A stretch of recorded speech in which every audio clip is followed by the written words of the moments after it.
There are things you can get a handle on empirically, and one of them I did. And I have been concerned about an aspect of the undergraduate curriculum in the college. Now, let me just say something about myself that I didn't know when I came here. I get such a kick out of teaching the students, the children of my former students. When kids come up to me and say, my mom had you, my dad had you, I just think that is so great. That is so cool. They usually have a big smile on their face. The only problem that's happened recently is I've had 2 kids come up to me and tell me that I taught their grandfather.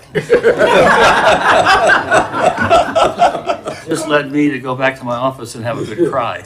But the parents, I really like teaching them. But my heart is really with first gen students. That's who I care about. I'm first gen, and I love to try and help first gen students as much as I value the legacy kids that I teach. And something's happening with the undergraduate curriculum through something called the engagement curriculum. And I asked a student of mine, really super student in Econ 201, an A+ student, I said, could you gather some data on engagement curriculum? And he came up, like a lot of numbers guys like me, I'm a numbers guy too, with about 5 pages of data. I just want to share 2 data points.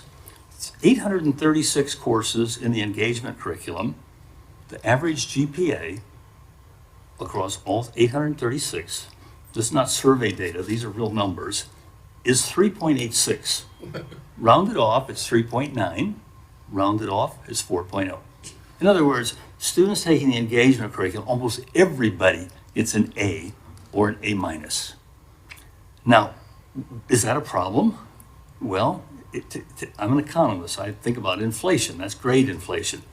To me, this is so absurd, so much of a participation trophy that really not really is troubled by it. It sounds like something for a Saturday Night Live parody, that you have this curriculum and everybody gets an A.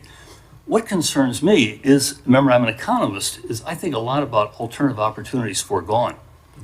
So what I think about here is, what is the alternative opportunity foregone for a first gen kid who's taking these classes that are largely just participatory and for whom he or she thinks, oh, you just get an A for showing up, essentially. If that's the case, the data suggests that something is wrong here.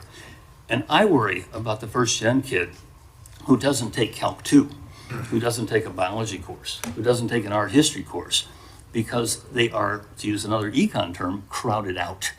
That the alternative opportunity foregone is something that, whether this is a board matter or an administration matter, I don't know.